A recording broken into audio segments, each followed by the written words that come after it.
Hey guys, how's it going? This isn't juice. It's just Crystal Light with a little bit of sweetener, of course. So probably not better than water, but if you're adding a little bit of flavoring, whatever that might be, or squeeze to your water, so that's okay. You just don't want to have too much of it. Water is always better because your kidneys still have to work to separate that from the liquid, of course. So of course, water is always better. I want to talk to you guys about a few different things today.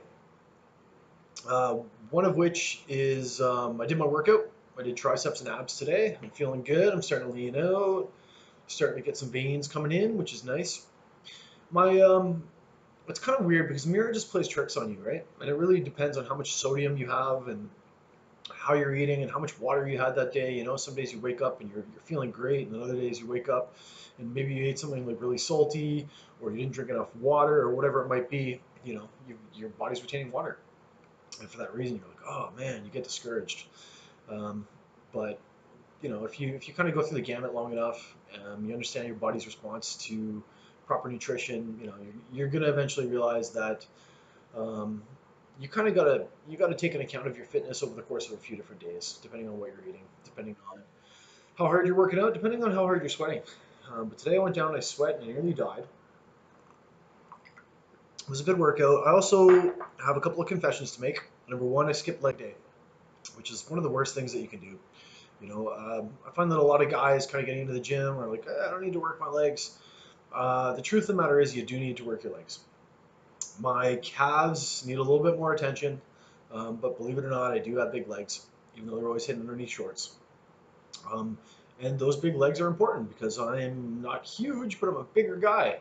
And the core of your strength comes from your legs. Not only that, but because your legs are such a big muscle, when you're working your legs, you actually burn more calories. You burn significantly more calories for the next 36 hours later because it's a large amount of muscle which is being repaired, consumes a lot of energy. It also boosts your natural testosterone. But there's no sense in working your upper body if you don't have legs.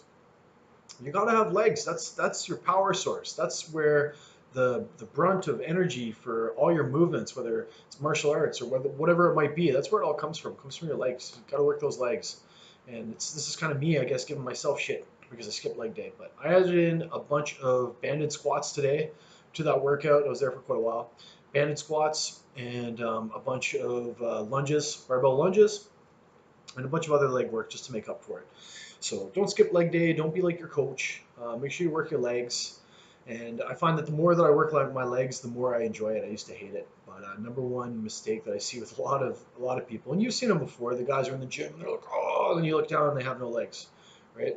Um, I got to work a little bit more on my calves. I tend to get a little bit complacent with that, but this new program has been forcing me to do that, which has been good. So anyway, I digress. I did that, and then I went and I did my cardio on the bag, just like some kind of kickboxing stuff and boxing stuff, which I love to do. Um, I did quite a bit of that when I was younger, and I'm a huge fan of replacing cardio with stuff that you love to do. I think like if you're just kind of getting into fitness, that's the number one thing. Like I don't know too many people who love cardio. I don't like cardio. I'm not gonna lie to you, but I do love martial arts, and if I can incorporate martial arts into my cardio, it makes it a lot more fun for me. I work a lot harder, and it's just something I enjoy. Tomorrow I've got jujitsu, so I'm gonna go do my workout in the morning, and then I'm gonna go get beat up by a bunch of small Costa Ricans who are half my size, and they will beat me up. So I've come to come to accept that. That's cool. I've got my first tournament coming up next month. I'm about 35 days away from that, which is pretty cool in San Jose. So I guess like what I'm trying to say here, I know I'm all over the map. You should see me in person, but I guess what I'm trying to say is that I'm a huge proponent of kind of prescribing your own cardio. And if that's whatever, if that's shoveling snow for 2 hours, whatever that might be, just make sure that it's an equal or equivalent energy expenditure than what I've kind of prescribed for you guys. So if you had to run 25 minutes today, or you had to row 15 minutes and run 20 minutes, or whatever it might be, um, I really encourage you guys to replace that with something that you love. And whether it be a sport, I'm a huge fan of martial arts. And I'm not a huge fan of martial arts because it's all about be an alpha and kicking ass. I'm a huge fan of martial arts because it allows me to break down my personal insecurities. We all have that kind of primal fear or primal insecurity in the back of, you got to be tough, you got to be able to take care of yourself. And I find that when I have more confidence in myself, when I'm, practicing martial arts, I just have less to prove to other people, and I have less to prove to myself. So I'm less likely to get into a conflict. And should a conflict ever arise, I'm more at peace with my ability to be able to handle it. Not that you should handle it. I wouldn't say I'm a pacifist, but I definitely don't think that in 2018 that getting into a street fight for no reason whatsoever is an acceptable practice. I just don't. Anyway, I guess what I'm trying to say is that if you can find a cardio that you love, whether it's a sport, whether it's whatever else, it's only going to help. It's only going to help this journey. And I really recommend that you go out and you find something that you love for cardio, because it's not only going to help you do your cardio, it's not only going to help you enjoy your cardio, but it's going to make you a better athlete, and it's going to give you a lot more in the way of functional fitness. So, huge proponent. If there's something that you love to do, whether it's a hockey league or whether it's volleyball or whatever it might be, replace that with your cardio. So that's what I wanted to say today. Sorry guys, I'm dying of thirst here. Confession number 2, since we're on the confession train. I haven't had a haircut in 3 days, which is why I keep wearing this snapback that says "Do epic shit." We do sell these on the website. This is not a sales thing right now, but I just want to talk to you. We're gonna call it Matt's beauty tip, which is ironic. Sandy sitting beside me, she's kind of laughing and rolling her eyes. It's just ironic because I'm not very beautiful, but anyway, one of the things that I'm a little bit insecure about is my gray hair. Like, I'm 34 years old, and I don't know if you can see it, but I'm pretty gray. But I do want to share this with you guys. I've noticed that when I take 2 supplements, my gray hair minimalizes. I keep my hair really short because I don't like seeing that stuff. I don't know why. I get people always asking me, like, what are you, like 45? And I'm like, man, like, I'm 34. So it wasn't really an insecurity, but it's developed into an insecurity over the last few years. And one way that I deal with that insecurity, Matt's beauty tip for the day, is I take L-lysine. And the reason why it's gone gray right now is because I ran out of tyrosine, L-tyrosine. L-tyrosine and L-lysine, at least in my case and a lot of other people's cases, if you Google it online, has been shown to drastically reduce gray hair. I find that when I take those 2 things, I do get gray, but it's not even close to the amount of gray that I have right now. So if you're looking to take the gray out of your hair, L-tyrosine and L-lysine, you can get them at any drugstore. Super efficient, really good supplements, and then you don't have to wear hats absolutely everywhere that say "Do epic shit." So anyway, moving on. I want to talk to you guys today. I'm not going to bore you for too much longer, but we are halfway through the challenge, right? As I said, motivation is fleeting, and you really have to find that motivation yourself, and that has to be something that comes from within you. I think another thing that I wanted to talk to you guys about today is the mental aspect of a transformation challenge. Now, I promise I'm not going to start giving you guys breathing exercises like I did yesterday, and talking about my therapy. Shameless. Anyway, but what I will say, and this is the honest to God truth, is I'm not necessarily a religious guy, but I am spiritual. And to be successful with working out, you don't have to be spiritual, you don't have to be religious. But to be successful with working out, you have to understand that there is a direct correlation in between mind and muscle. And I've kind of spoken to you guys before. Every time before you go to the gym, right, the guy who really gets success and the guy who really makes advances quickly is the person who's able to realize the correlation and be able to use that correlation to their benefit. Now, I know this sounds crazy, but let me break it down a little bit. So if you haven't really worked out a lot and you're kind of getting used to things and you walk in the gym and you're going through the motions, okay, I'm doing this, but you're not really in it in your head. You know what I mean? You haven't made the connection with the person that you're becoming. And believe me when I say that you are capable of amazing things if you can just make this connection, right? If you're just going through the motions and you're not really focusing and you haven't got that mind-muscle connection to the point that you're working towards that person that you want to become.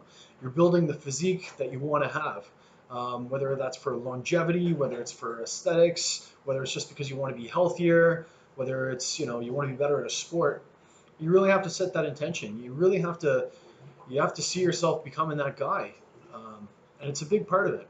And it's a big part of it because going through the motions doesn't get you anywhere. But if you can really hold that goal and hold that person that you're becoming in sight, know that person you're becoming in sight, work out like that person would, not like somebody who's trying to get into shape. In your own mind, you should already be in shape, and you're just in a process of becoming. I use a lot of different tactics. I use music as an excuse to run away from people because I really like to focus on my workouts. It's become kind of a meditative thing with me. My workout time is my workout time, and when I'm working out, I'm focused. I'm feeling every rep, um, and I've got the dogs at my feet now. I'm feeling every rep and I'm squeezing every rep because in my mind I'm seeing that physique that I'm trying to attain, and I'm becoming that person that I want to become. You know, there's a big difference, and I want to just throw this out there with you guys. The next time you're doing an exercise that you're comfortable with, I'm not talking, you're doing something you're not doing I'm not the next time you're doing a squat or something that requires a ton of balance. Just close your eyes and close your eyes for 10 seconds or 10 reps and feel every rep. And when you close your eyes, you're actually able to feel, in my opinion, this is kind of my experience, absolutely every muscle fiber, every movement. All of my movements become slower, they become more precise, I provide more squeeze. I'm not watching for outside distractions. You know, oftentimes before I do a lift, and I think I've spoken about this maybe last challenge, I'm not sure if I have with you guys. There's a big study that said that Olympic athletes who visualized their sport before they did it actually fired the same neurons in the brain as when they were doing it because they were hooked up to a bunch of gadgetry. And I guess what that seems to kind of indicate is that if you can go there in the mind, you can go there in person. The people who did this practice perform significantly better. There's a ton of studies out there about visualization. If I'm going to do a heavy set, or if I'm going to do a set that I know is hard, in my mind, I'm closing my eyes, I'm thinking about it, and I'm not just thinking about doing the work, I'm thinking about the feeling that I'm going to have after I destroy this set. And I maintain that for every level of my workout. You know, from the moment I walk in, okay, the feeling that I'm going to have, during this set, the feeling that I'm going to have when I'm done this set. I'm seeing myself go through these sets. I'm walking myself through these sets before I ever perform them. And I'm also, at the end of my workout, I'm thinking about how good it's going to feel when I absolutely crush that workout and I walk out of the gym. So there's a lot of trickery involved. There's a lot of mental aspects of bodybuilding. It's not a community sport. It's you, and it's you for yourself, right? And the benefits could be amazing if you really just slow yourself down, take the time to visualize, and take the time to really get a good picture of who you're becoming. I often ask everybody to send me a picture of kind of their ideal physique. Uh, and the truth of the matter is that it doesn't matter how old or how young or whatever impediments you might have. You can achieve absolutely anything that you think you can that you want to when it comes to transforming your physique. These dogs. When it comes to transforming your physique, the sky's the limit. You know, I've worked with a lot of guys who have made some major changes. I still work with guys who I've seen make some major changes and who I know are on their way to doing some really incredible life-changing things. I've seen it happen right in front of me. And I notice that change really happens when that person gets a good grasp on the mental game. So nothing super sciencey today. Apologize for that. Just another head talk, but it's really important. It's a very mental. It's a mental sport, and you have to treat it accordingly. And you have to plan. And you have to be smart. And you have to set your ego aside when you're doing your lifts, and you have to be able to drown things out. You have to be able to get in your own mind. You have to be able to visualize, and you have to be able to work out with intent. Because if you're working out just to get through your workout so you can get home and eat some food, then you're not benefiting yourself. You're not getting the full effect. And the truth of the matter is you're already at the gym. You're already there. So you might as well just execute to the best of your abilities. And as I said, on any given day, your abilities are going to be good, better, worse. Sometimes you're going to walk in there, you're going to be exhausted, you're going to have stuff going on, your workout's going to suck, and you're going to drag your ass out the door. But if you can look at yourself that night in the mirror and say, you know what, given what I've been through today, given how tired I am, that was the best I can do. That's really all you can ask yourself. That's all you can ask of yourself. That's all you can expect of yourself. So I wanted to leave you with those thoughts tonight. Other than that, guys, I hope everybody's doing really well. These workouts are still kicking my ass. I hope they're still kicking your ass, but I also hope that you're still enjoying them. So I will talk to you guys soon. I will. Tomorrow is, I think, full body day, so I'll post some of my workouts in the group, and we'll go from there. Maybe I'll even post a video of myself getting choked out by a Costa Rican, because they're really good. They're quick, they're fast, and they're small, and they beat me up. But it's all in good fun. Have an awesome night, guys. We'll see you soon.